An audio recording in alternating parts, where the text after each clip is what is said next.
وہی عمر جو پہلے مارتے تھے غریبوں کو، وہی فاروق امیر المومنین بنے، چہرے پہ نقاب پہنا، گلی سے گزر رہے، ایک بوڑھی اماں پریشان بیٹھی، عمر روک گئے، غلام سے کہنے لگی بوڑھی پریشان لگتی ہے، حضور پوچھ لیتے، فرمایا اماں اندر آ جائے، اماں کہنے لگی جاؤ دوڑو اپنا کام کرو، کہا تیری مہربانی آنے دے، جب ضد کی تو کہنے لگی آ جاؤ، حضرت عمر اندر گئے، نقاب ہے چہرے پہ، اماں کیوں پریشان ہو؟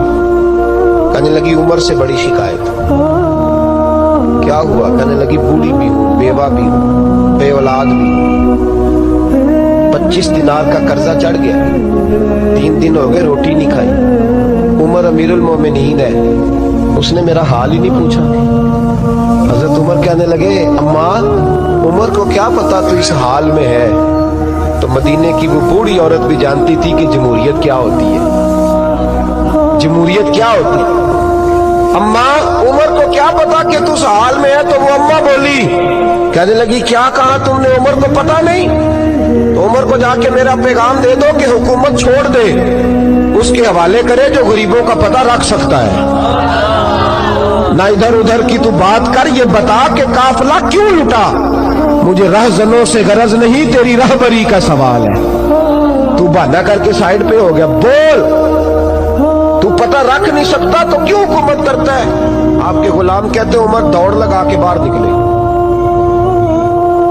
کھانا پکا پکایا گھر سے لائے، 25 دینار بھی لائے، 2 بوریاں اناج کی کندھوں پہ رکھ لی۔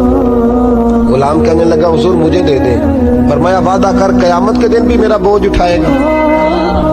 حضور میں نہیں اٹھا سکتا۔ عمر لائے، اس بوڑھی اماں کو 25 دینار دیے، 2-3 مہینے کا راشن دیا، کھانا کھلایا۔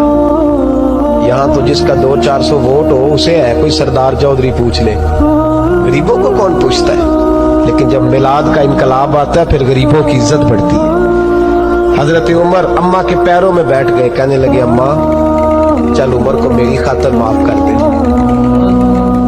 اماں نے ایک لفظ کہا تو آپ کے غلام کہتے ہیں عمر کو اتنا روتے کبھی نہیں دیکھا جتنا عمر آج روئے۔ اماں کہنے لگی میں کوئی نہیں معاف کروں گی، میں تو بوڑھی ہوں، کسی وقت بھی بلاوا آئے گا، جب میں مروں گی نا نبی پاک میری قبر میں آئیں گے تو میں عمر کی شکایت لگا